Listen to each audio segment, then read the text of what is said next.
Welcome to CNN and Fortune. I'm Willow Bay. And I'm Stephen Frazier. We're at the newsstand at Travel Appointments in New York City, one of the most expensive places in the world to own a home. And that notion, owning your own home, is one of the common features of capitalist societies. So when the world's largest communist country embraces the idea after decades of teaching that the state owns everything, we stop and take notice. As of last summer, all urban Chinese were required to buy or rent their own home, as the government ended decades of free and subsidized housing. Housing reform is the latest in a series of economic changes transforming a country that still calls itself communist, but looks more and more capitalist. And as our Beijing bureau chief Rebecca McKinnon reports, the agent behind the change is China's government itself.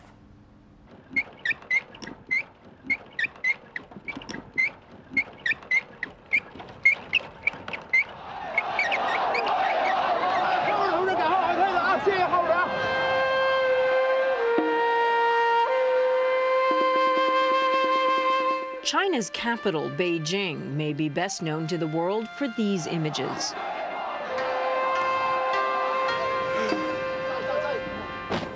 But for those who live here, a new symbol has emerged, what many people jokingly refer to as their new national bird, the crane. In Beijing and other cities across China, construction cranes dominate the skyline as developers rush to reconstruct China. A top priority, building new homes. And that means big business. This will be the master bedroom. This is going to be the sitting room. It's big. You can see it's 3 bedrooms, it's big.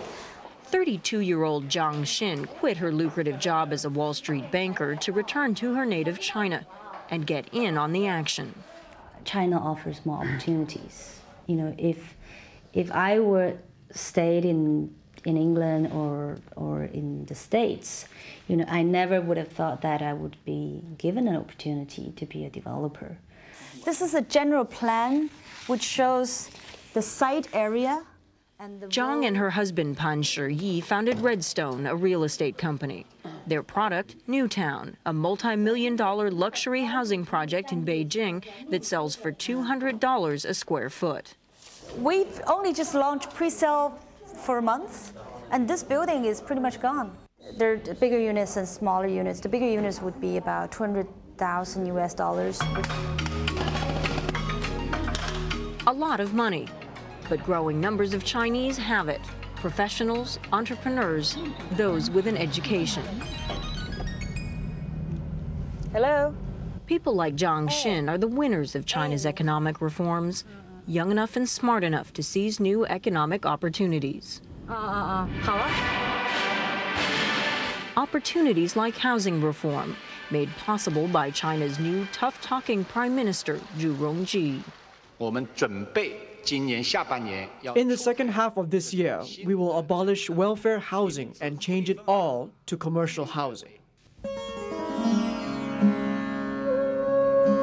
Ending decades of free or subsidized housing, last summer the government launched reforms under which 200 to 300 million urban Chinese will gradually be required to buy or rent their own homes.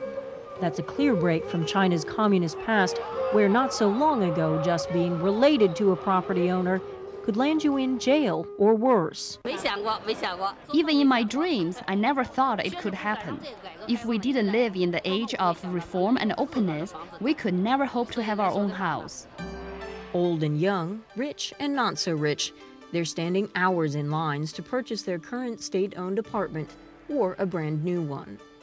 The costs range from a few $100s for an older apartment to $250,000 for an upscale 3-bedroom condo. We're taking people's lifetime savings and to provide them space to live. And so our responsibilities is huge. And with every new or renovated home comes the need for one of these. We've essentially cast bowls, lavatories, sinks. Horace Whittlesey works for American Standard in China. Business for the U.S.-based plumbing and fixture company continues to grow each year. Whittlesey expects that housing reform will lead to even more sales opportunities in China in the future. Housing reform is absolutely the most splendid thing the government could do to support our business in China, without a doubt. Welcome words at a time when overseas investment in China has been slowing down because of limited access to markets and economic turmoil in Asia. In construction projects, things don't always go as planned. That could also be true for the new economy China is building. The reforms could result in unintended changes to the government founded almost 50 years ago by Chairman Mao.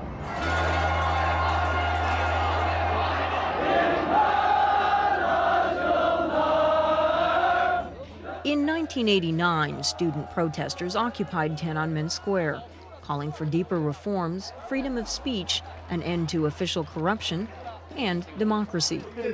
Now, people of a very different kind are demanding their rights. Those people, property owners. What is this? This is water damage here? Yes. Water damage. Their demands, the right to sue property developers. This room was supposed to be much bigger, according to the plan. So the electrical fixture is all broken here. This closet looks very cheap. This is hollow also. You just bump against it and the pieces fall off. It's all like that. It's all cracked. Ning Ying and her Italian husband, Francesco Constantino, put more than $150,000 into a down payment for an apartment here at Sunshine Plaza in Beijing, billed as a luxury apartment complex.